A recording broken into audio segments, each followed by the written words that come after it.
누가 예수님을 죽였는가? 예수님의 십자가를 생각하면 슬픕니다. 예수님이 죽지 않으셨으면 어땠을까라는 생각도 하게 됩니다. 예수님을 죽은 사람은 누구인가를 생각합니다. 그리스도가 죽은 책임이 누구에게 있는가를 생각합니다. 가룟 유다를 탓합니다. 주님의 제자로 살았던 그가 고작 은 30에 자기 스승 예수님을 팔았습니다. 로마 군인의 잔인함을 원망합니다.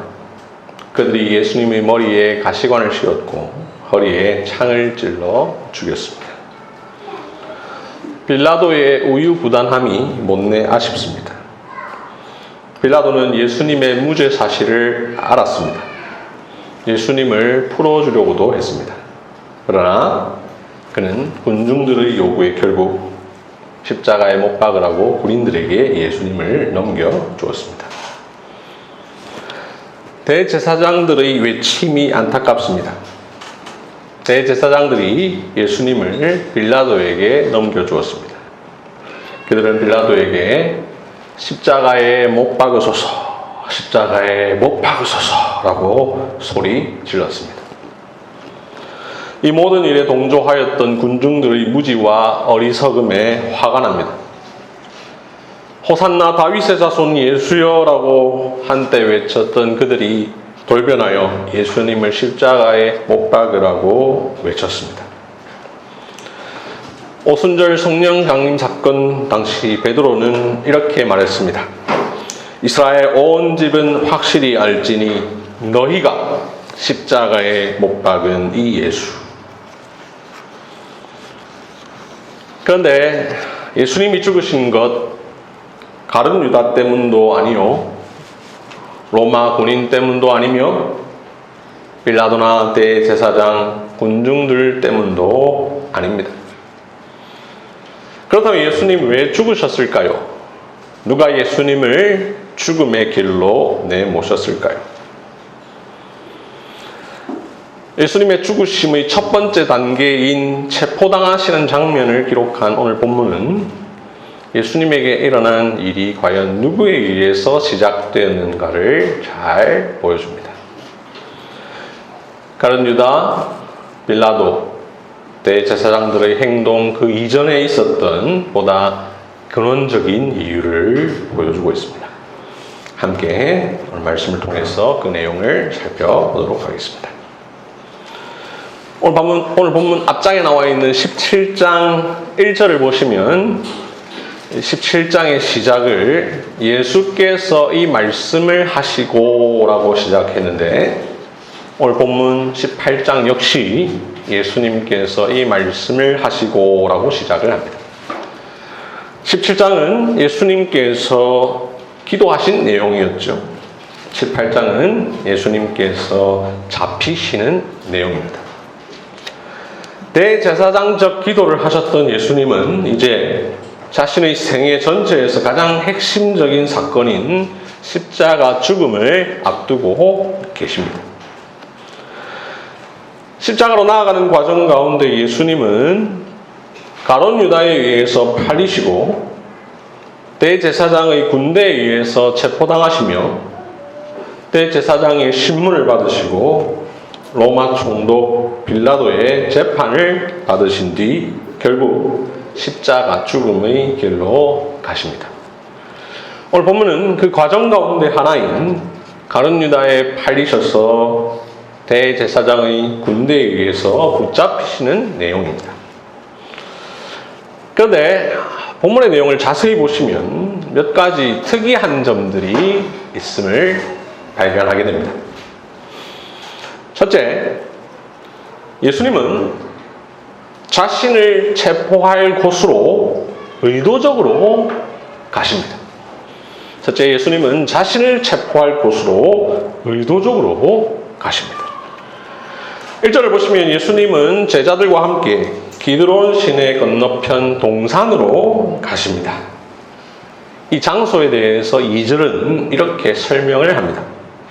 그곳은 가끔 예수께서 제자들과 모이시는 곳이므로 예수를 파는 유다도 그곳을 알더라. 예수님은 유다도 잘 아는 그곳에 의도적으로 가셨습니다. 아시다시피 예수님은 유다가 자신을 팔 것이라는 사실을 이미 잘 알고 계셨죠. 그렇다면 굳이 유다가 아는 그곳으로 가실 이유가 없습니다. 다른 곳으로 가시는 게 맞습니다. 죽음을 피하시려면 숨으셔야 합니다. 그럼에도 예수님은 의도적으로 유다도 잘 아는 그곳 동산으로 가셨습니다. 마치 가룟 유다에게 내가 네가 잘 아는 그곳으로 갈 테니 너도 그곳으로 와서 나를 체포해 가라 라고 하시는 것 같습니다. 예수님이 의도적으로 가셨다라는 사실을 강조하기 위해서 1절과 2절에는 그곳이라는 표현이 3번이나 나옵니다. 1절 중간에 그곳에 동산이 있는데 2절 앞부분에 그곳은 가끔, 2절 마지막 부분에 유다도 그곳을 알더라. 이렇게 예수님은 자신을 배반한 가룟 유다가 잘 아는 그곳으로 일부러 가십니다. 예수님은 자신이 체포당하기에 아주 좋은 환경으로 자신을 내모십니다. 특이한 점 두 번째, 예수님은 자신을 체포하러 오는 사람들을 보고 도망가지 않으시고 오히려 그들 앞으로 나아가십니다. 둘째, 예수님은 자신을 체포하러 오는 사람들을 보고 도망가지 않으시고 오히려 그들 앞으로 나아가십니다. 3절을 보시면 유다가 군대와 몇몇 아랫사람들을 데리고 손에는 무기를 들고 예수님께서 계신 그곳으로 옵니다. 이런 상황이라면 예수님이 도망가셔야 맞습니다. 그래야 자연스럽습니다. 그런데 4절을 보시면 예수께서 나아가 이르시되 라고 말합니다. 예수님은 도망가시기는커녕 오히려 그들을 향해 나아가십니다. 예수님의 이 나아가심, 십자가를 향한 나아가심이요 죽음을 향한 나아가심입니다. 특이점 세 번째, 예수님은 체포하러 온 사람들보다 오히려 자신이 더 적극적으로 이 일을 주도하십니다. 세 번째, 예수님은 체포하러 온 사람들보다 오히려 자신이 더 적극적으로 이 일을 주도하십니다. 본문의 이야기는 분명 예수님께서 체포당하시는 내용이죠. 예수님 당하시는 입장입니다. 그런데 전체 내용을 보면 오히려 예수님이 주도하십니다. 4절을 보시면 예수님이 질문을 하십니다. 너희가 누구를 찾느냐? 이 질문을 듣고 체포하러 온 사람들이 우리가 나사렛 예수를 체포하러 왔습니다. 찾으러 왔습니다. 이렇게 대답합니다. 뭔가 뒤바뀌었습니다.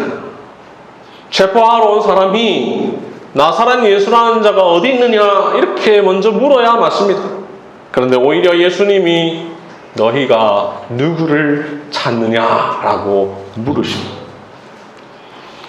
한 번만 그러시는 게 아닙니다. 5절에서 예수님이 내가 그니라 라고 대답하시니 6절에서 그들이 땅에 엎드러집니다. 그리고는 예수님이 7절에서 다시 물으십니다. 이에 다시 누구를 찾느냐고 물으신대. 여러분, 우리가 흔히 생각하는 체포 장면을 상상해 보십시오. 경찰이 의심되는 장소에 가서 저희가 이런 사람을 찾습니다 이렇게 말하는 것이지, 체포당한 사람이 경찰에 가서 지금 누구 찾습니까? 이렇게 묻는 경우는 없습니다. 예수님이 먼저 너희가 누구를 찾느냐라고 물으실 일이 아니라 체포대들이 먼저 우리가 나사렛 예수라는 자를 찾는데 혹시 보았느냐라고 해야 맞습니다. 이처럼 죄인을 잡으러 온 체포대가 대화를 주도하는 것이 아니라 오히려 예수님이 대화를 적극적으로 주도하십니다. 특이한 점 네 번째, 예수님은 자신을 체포하러 온 사람들에게 너희들이 찾는 사람이 바로 나다라고 떳떳하게 밝히십니다. 네 번째, 예수님은 자신을 체포하러 온 사람들에게 너희들이 찾는 사람이 바로 나다라고 떳떳하게 밝히십니다. 너희가 누구를 찾느냐라고 물으신 예수님, 이 질문에 대해 체포되는 나사렛 예수를 찾는다라고 말하죠. 그랬더니 예수님이 아무렇지 않게 대답하십니다. 5절에 내가 그니라. 7절에서 다시 예수님이 누구를 찾느냐고 물으신 뒤 8절에서 대답하십니다. 너희에게 내가 그니라 하였으니 나를 찾거든.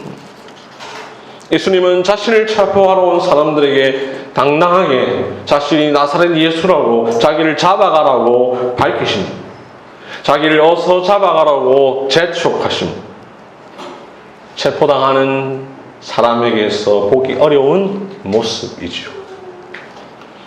특이한 점 다섯째, 예수님은 체포당하심에도 불구하고 굴욕적이지 않으시고 오히려 당당하십니다. 다섯째, 예수님은 체포당하심에도 불구하고 굴욕적이지 않으시고 오히려 당당하십니다. 체포당할 때 사람은 일반적으로 굴욕적입니다. 얼굴을 감추거나 억지로 끌려가는 모습입니다. 그러나 예수님에게서는 그런 모습이 전혀 보이지 않습니다. 예수님 오히려 의연하십니다.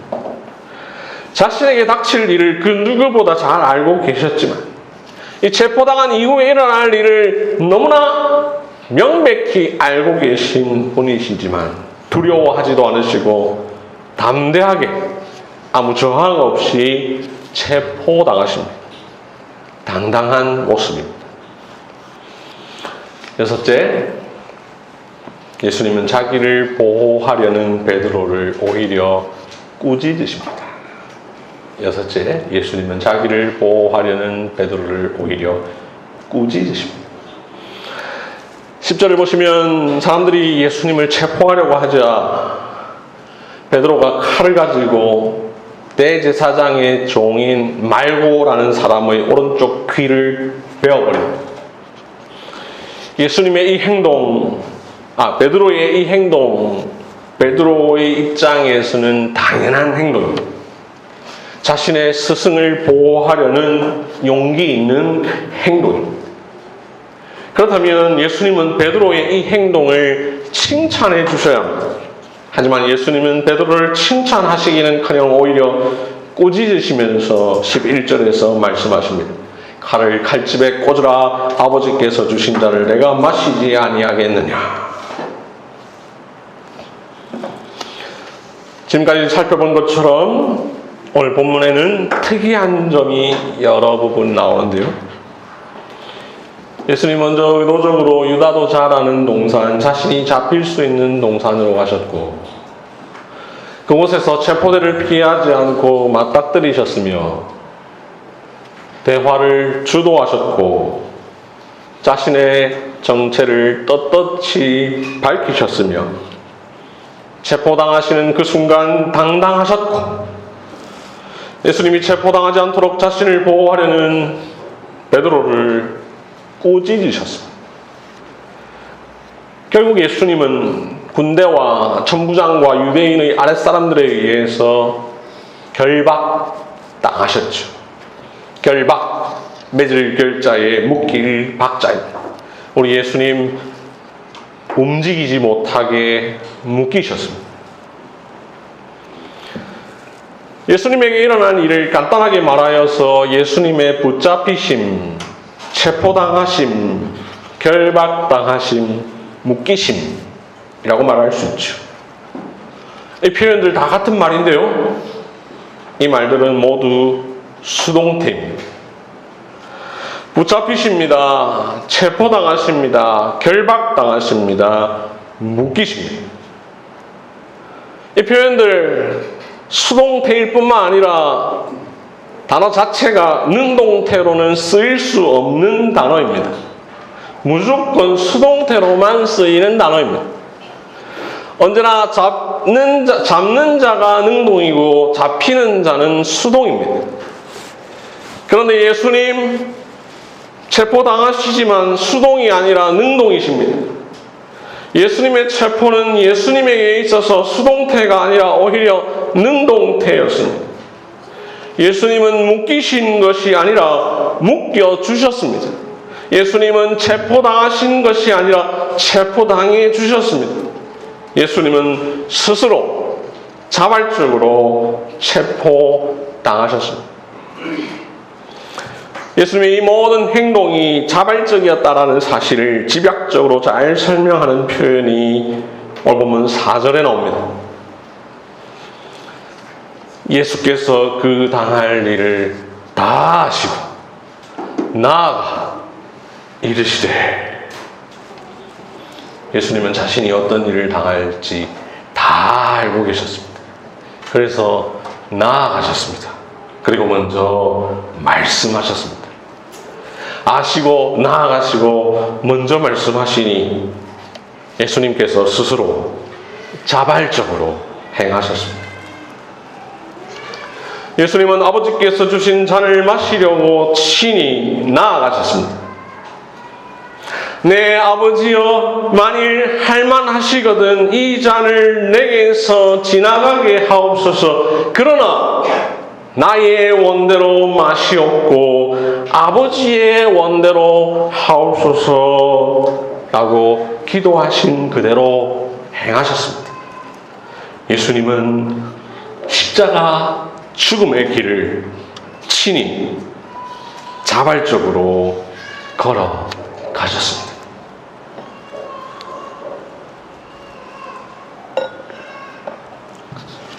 사랑하는 성도 여러분, 우리 구주 예수님께서 친히 자발적으로 체포당하셨습니다.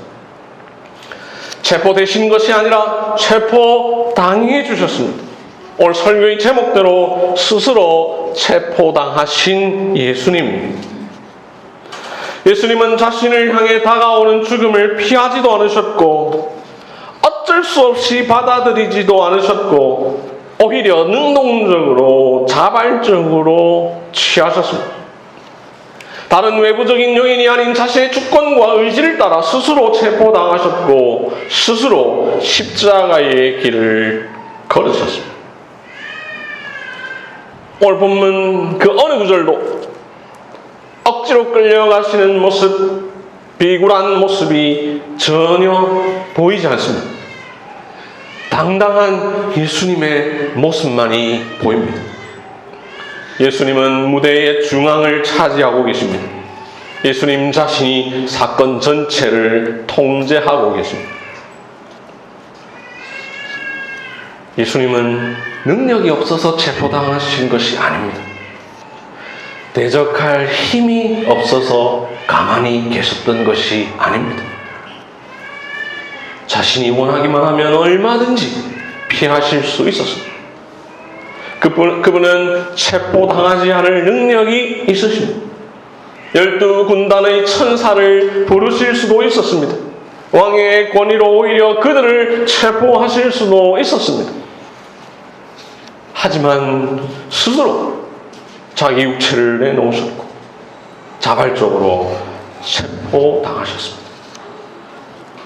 우리 예수님 붙잡히셨기 때문에 죽으신 것이 아니라 죽으시기 위해 붙잡히셨습니다.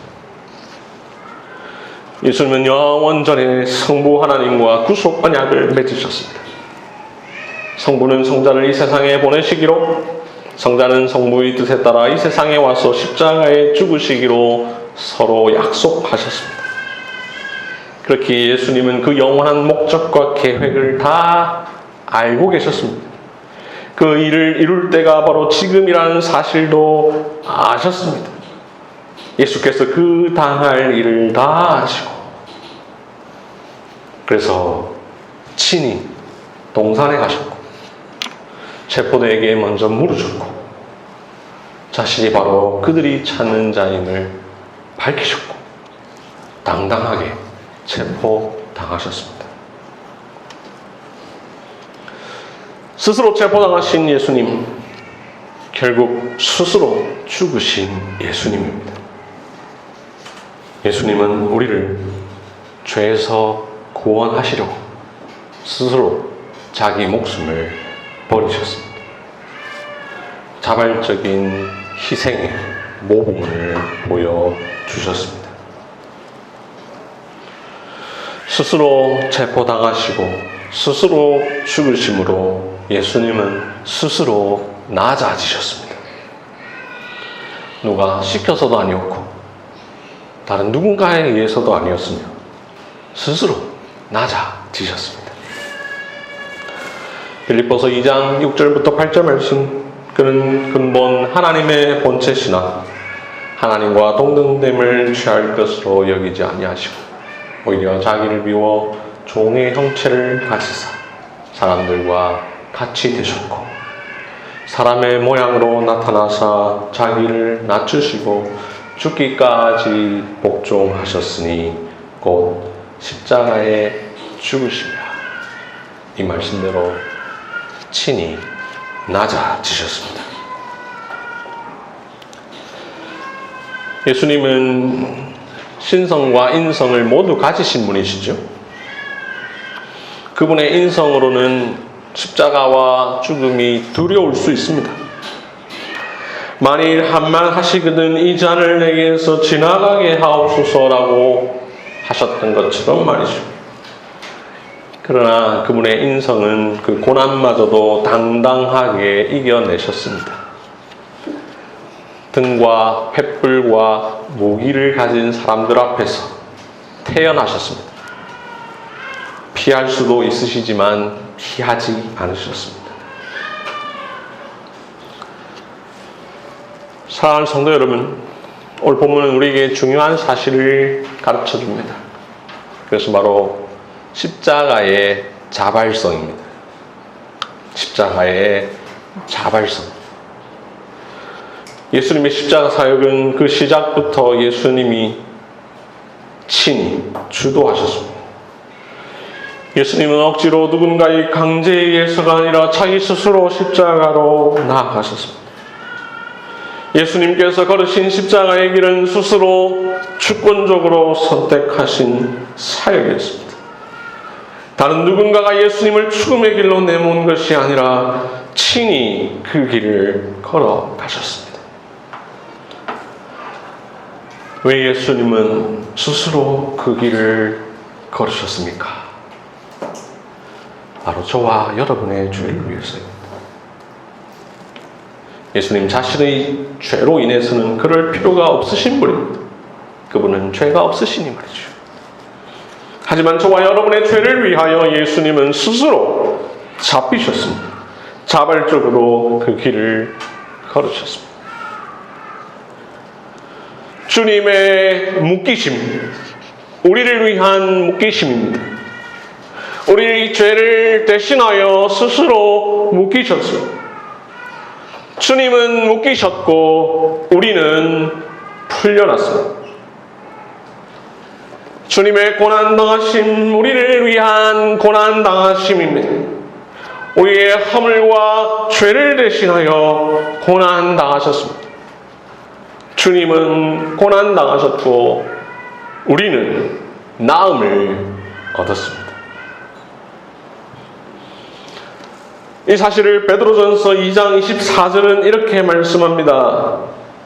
친히 나무에 달려 그 몸으로 우리 죄를 담당하셨으니 이는 우리로 죄에 대하여 죽고 의에 대하여 살게 하려 하심이라. 그가 채찍에 맞음으로 너희는 나음을 얻었나니. 예수님은 친히 나무에 십자가에 달리셨습니다. 친히 우리 죄를 담당하셨습니다. 친히 채찍에 맞으셨습니다. 이 모든 것 곧 우리로 하여금 죄에 대하여 죽고 의에 대하여 살게 하시며 우리로 하여금 나음을 얻게 하시기 위해서였습니다. 주님께서 스스로 행하신 이 모든 일들이 저와 여러분을 구원했습니다. 이 모든 일의 동력은 우리를 향한 사랑입니다. 사랑이 그리스도를 움직이는 유일한 힘이었습니다. 우리 주님은 우리를 사랑하셨습니다. 사랑하셨기에 자발적으로 행하셨습니다. 너무 사랑하셨기에 친히 체포당하셨습니다. 사랑받을 자격이 전혀 없는 우리를 위하여 자기 자신을 아낌없이 주셨습니다.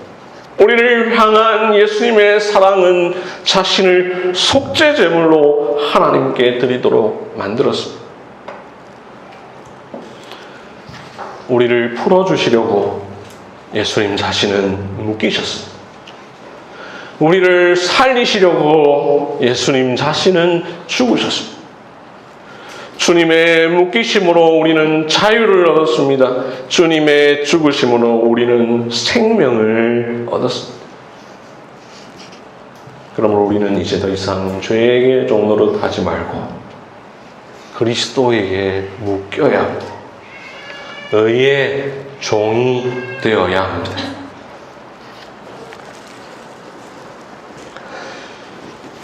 오늘 본문이 보여주는 십자가의 자발성, 이것은 기독교 구원의 근원과 본질인 은혜가 무엇인가를 우리에게 잘 보여줍니다.